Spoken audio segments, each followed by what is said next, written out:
yes. I did a Magic Online video with this, actually. How'd that go? For Star City.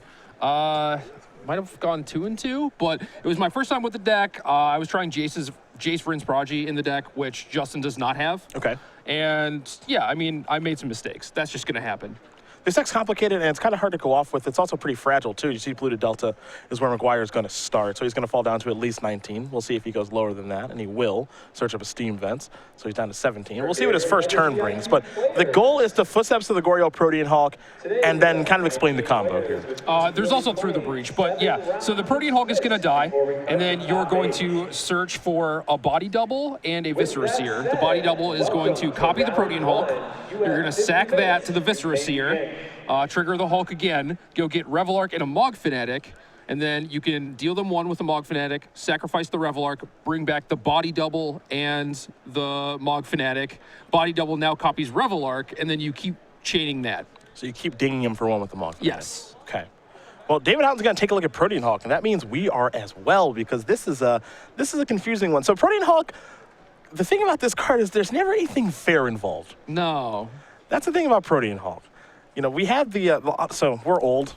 Many people don't remember the Flash GP. Oh, geez. Yeah, which is a big reason why Flash is a banned Magic card in Legacy.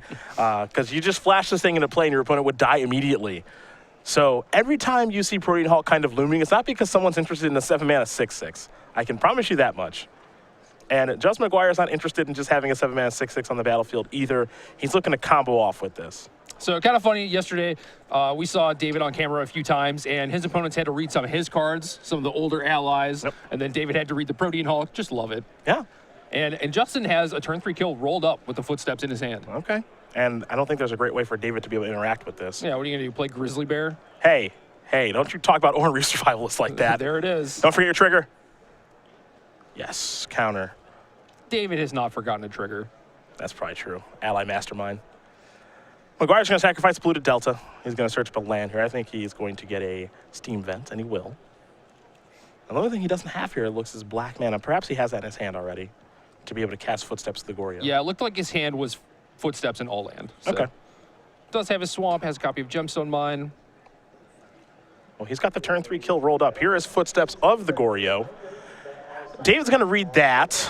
And I think he's going to be reading some other cards here as well. So return target creature card from your graveyard to play. Sacrifice that creature to the end step. So he's going to sacrifice a Protean Hawk.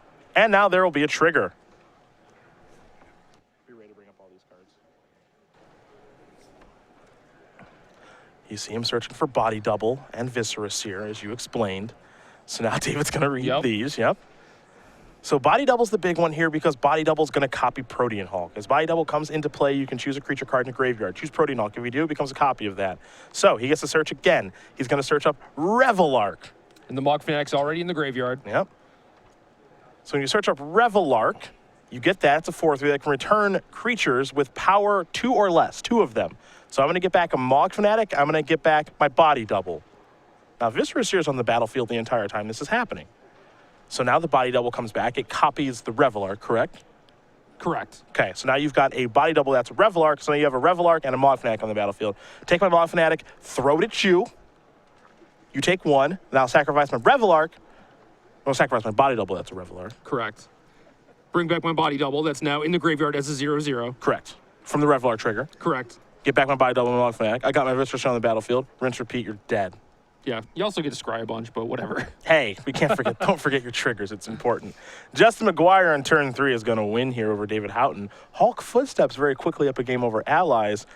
We're going to take a look at the sideboards here. We have seen David Houghton's sideboard quite a few times here this weekend, and it's been good in the matchups we've seen. You know, he's had some life gain against Burn, like Undo Clerics, that have been very powerful. And he's had the ability to work his way through a Jeskai deck without a removal when he played against David Thomas. And we take a look now at the 3 Path to Exiles, a 2 Kataki War's Wage, 2 Return of the Ranks, Zoning Silence Choke, Chameleon Colossus, 2 Spellskites, 2 Undo Clerics, and a Fire Mantle Mage. I'm not sure how good his sideboard is for this matchup. Well, Path to Exile does exile the Hulk. You do have that window between, you know, resolving Footsteps, bringing in the Hulk, and then them going to end step where you can actually use Path to Exile to remove the Hulk. Okay. So it's not like this Hulk combo deck is immune to removal or anything. You Sure. know, like, plus you can use that to potentially break up the combo while they're kind of going off. Okay, so this deck, if you have a Path to Exile, you can really mess them up with it. Potentially, yeah. I mean, it depends on the Hulk player. Like, there are 2 Viscera Seers in the deck. There is only 1 Mog Fanatic. So, yeah, I think your best shot is just going after the Hulk. Okay. Well, Path to Exile will certainly join things here in just a moment. On Justin Maguire's side, you'll find a Hurkyl's Recall, a Boseiju who shelters all through the breach, a Grave Titan, Echoing Truth, a Swan Song, a Pithing Needle, 2 Lightning Axe, 2 Emrakul, the Aeon's Torn, and then 4 copies of Leyline of Sanctity. Yeah, so if you're expecting a lot of graveyard hate with this Hulk Footsteps deck, you can bring in the 3rd copy of Through the Breach and 2 Emrakul and just go that route. You just kind of ignore the Through the Breach, or the Footsteps of the Goryo package, and just try and get them that way.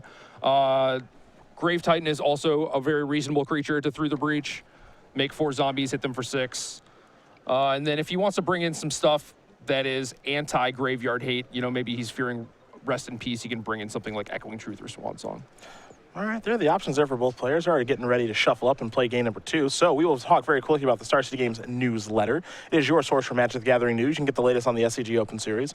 Watch the Open Series match of the week. Last week it was Tom Ross against Devin Kepke in the quarterfinals of Star City Games St. Louis. A fantastic match there. If you haven't seen it, you can receive exclusive deck lists and advice, catch up on all event results that do take place on the Open Series, and read an exclusive cardboard crack comic. Best of all, it is free to sign up for. You're going to be on the internet anyway, so you might as well head over to starcitygames.com/newsletter. Get signed up.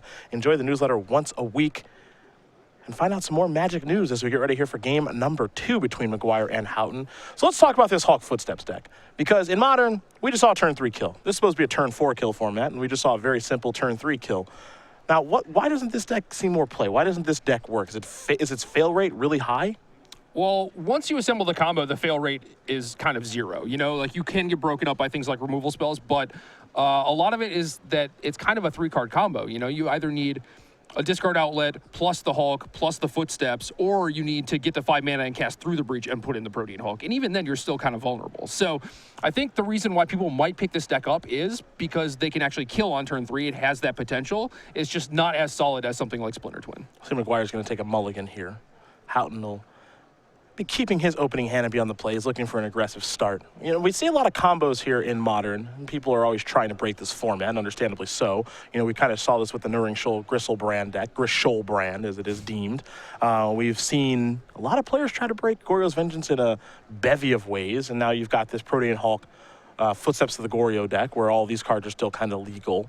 Is this deck missing maybe a certain type of card in particular? I think Jace actually might help, but I kind of like how Justin's deck is configured too. Like, he has 4 Serum Visions, 4 Faithless Looting, 3 Sleight of Hand. He has a lot of early game deck manipulation. He also has 2 copies of Tygum's Scheming. Okay. So that can find you your Footsteps and potentially put the Protean Hulk in the graveyard. So I kind of like that. This deck also gets to play Pact of Negation, since it just does win on that turn. So that's an easy way to get rid of any sort of disruption that they have, the removal spell to break up your combo. We see a lot of wacky combo decks that kind of fail in Modern, but the times where they're good, like we saw last game, it's just like you kind of think to yourself, why isn't this deck seeing more play? Yeah, I mean, that just doesn't happen every game. That's kind of why, So it feels like the deck has basically all the pieces it needs. It looks like Justin has to get some new sleeves. I think there may have been a break that did take place. So we're going to come back to the booth here as they do take a look. I think he has exactly 60 and needs a new one. Okay.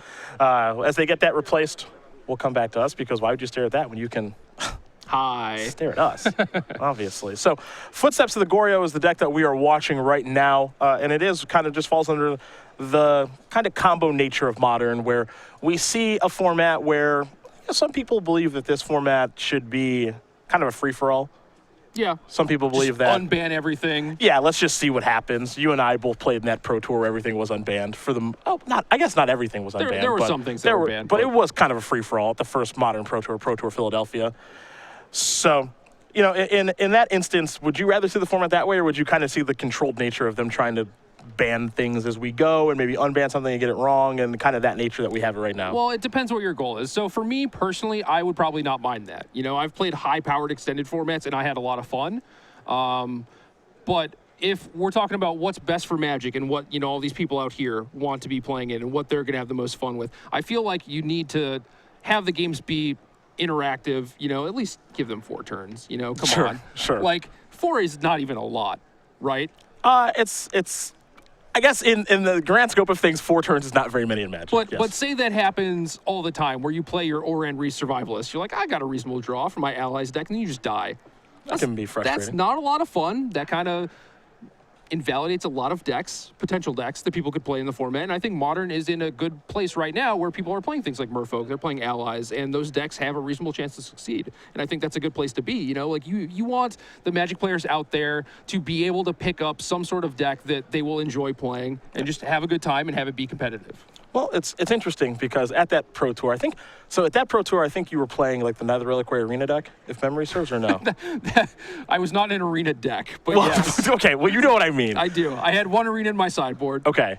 You were like a big Naya Zoo deck kind of? No, I was a Cloud Post Through the Breach Primeval Titan deck. Oh, you just had Knight in there too? Yeah, sure, why not? Okay, sure, and then you had an arena in your sideboard. I can't remember exactly what you played, Yeah. because you were considering a couple different things. And then I was a lunatic and I played Infect at the tournament. Okay, that's smart. Well, no, my deck was great. Yeah. I was very happy. Okay. And, but what's interesting about that tournament was like my first game of the tournament, I killed my opponent on turn 2. I remember you going around looking for a snapback. Is that correct? Yeah, okay. You guys probably know what that card does. It was really good that tournament. But I killed my opponent on turn 2. The first, literal first game of the tournament. I've been working on Infect a little bit. When you're playing a deck with Blazing Shoal and Reaper King, it's unsure if you're actually right about your decision coming in. Is my deck busted or am I crazy? Yeah, a little bit of both, which is fine. I've embraced that for my 29 years on this planet, and that's fine. But, is it better to have things that way, where you're killing people on turn 2? Or is it better to have it where, you can kind of do this allies thing, you can do this Merfolk thing, Affinity can kill pretty quickly, but it's basically a turn 4 deck, I think, most of the time. I don't know. I think it would be interesting to play in a Modern tournament where just, everybody just gets to let loose. For the most part. So the Seattle area has been having some Modern no-ban list tournaments. Okay. And I've been looking at the deck list a little bit. They don't look like a lot of fun. What's doing well? I did not know this was happening. Okay, so Skull Clamp is a thing. Okay. I'm just gonna name some cards that you might not even think are bad, right? So okay. Skull Clamp. Okay. Mental Misstep. Okay, hold on. I'm gonna pause you. What's our Skull Clamp deck look like? It's irrelevant for right now. Okay. All right. Mental Misstep. Counterbalance, Sensei's Divining Top. Okay. That's a thing. Hypergenesis. Okay. These are the decks. So some of them are Delver, Young Pyromancer, couple Skull Clamps, a lot of Missteps, Treasure Cruises, Counterbalance Top Engine. Okay. Main deck Wear Tears because you kind of need them. Okay. This sounds fantastic. Okay. Okay. Yeah, I mean that's ridiculous. Yeah, this sounds okay. So this sounds awesome in theory until maybe the games are played. Right, and then you're like, I'll play a Llanowar Elf, and you're like, I will attack you for 10 Infect. And you're just like, okay, that was a really good game. I'll scoop up my 2 permanents. I'll spend 3 minutes sideboarding and shuffling, and let's play another game. Okay, all right. Well, I better bring in those Wear Tears or whatever. That's fine. I don't see it. Maybe I should have more snapbacks in my deck.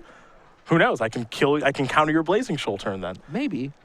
Yeah, maybe. Does not sound like a lot of fun. So, okay, maybe the entire shield shouldn't be off. Okay. Maybe the bannings are. I think it would be really interesting to watch watch one tournament where it's like that, because that's what it felt like playing in Pro Tour Philadelphia that weekend, where it's just it was one and done kind of. Yeah, because you knew that after the tournament was over, they were just going to be like, all right, that's got to go. I don't even remember how many bannings happened after that tournament. I think there was 3 or 4. I remember Blazing Shoal immediately after the tournament. Everyone's like, that's done. Yeah. That's gone. We can't have this. And I'm like, also, yeah. Storm facilitated a lot of turn 2 and turn 3 kills. Yeah, because I guess everything was legal for that deck then. Ponder, Preordain, Rite of Flame, just everything. Right. Okay. And I played Knight of the Reliquary. You did. We're going to go back to the feature matches. He's back with his sleeves now. You played that. You are a doofus. Agreed.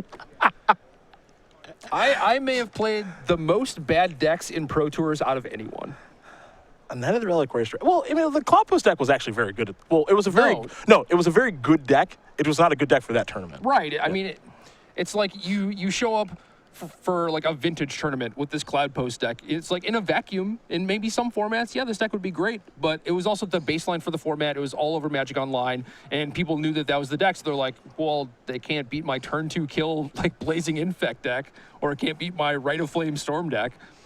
That was the deck I tested the entire time for the Pro Tour, the Cloud Post deck. Yeah. Until 2 days before, where I was playing a Magic Online and someone infected me, and I was just... Give me your deck list. Yep. Nope. Not doing this anymore. Not doing this. Yeah, I didn't play on Magic Online. We didn't want to leak any of our secret tech, like Arena. No, we built like Arena in the board. we built that deck the night before. It was Solid string of bad ideas. Just another great Pro Tour story.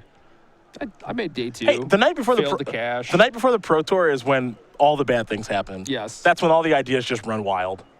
An Aether Vial off an ally encampment is where David Houghton's going to start with his more fair deck here in Modern. A sleight of hand.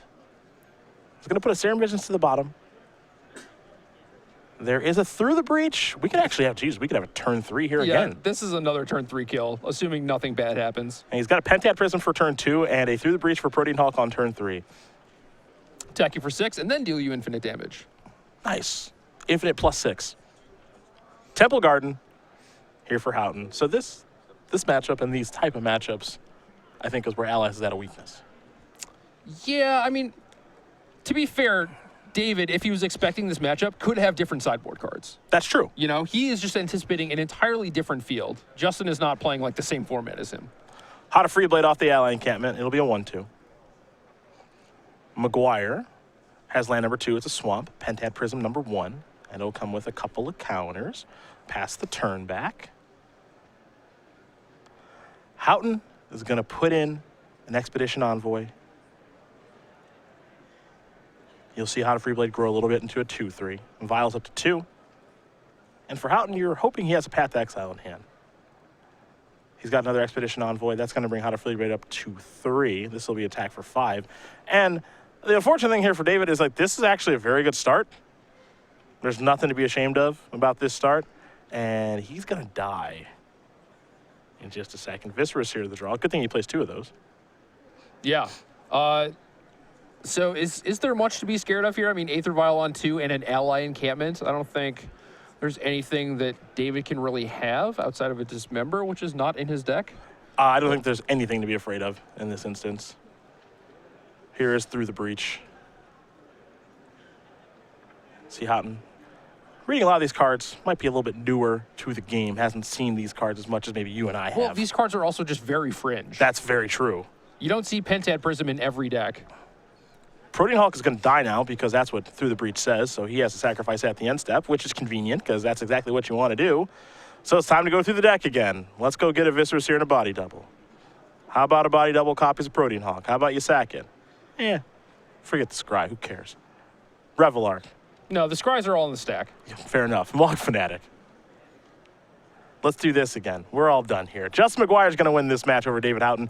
2-0. Hulk Footsteps are going to take care of Allies. For Maguire, I feel like he's just got a very good pairing at a good time in the tournament. He's 9-2 now. And some very good draws. I mean, he killed on turn 3 both games. Yeah, I don't even know if he mulliganed either game either. I think he just found good hands. His deck did its thing. Those 2 turn 3 kills. And it's no Blazing Shoal Infect or any of the other nonsense that we saw at the beginning of this format a few years ago, but it's still a very powerful deck, and it certainly looked powerful there. So we'll have to keep our eyes on Justin Maguire in this Hulk Footsteps deck. I know a lot of people are really into these kind of fringe combo decks that do relatively well at times in Modern. Yeah, I think basically every deck in Modern has had its day at some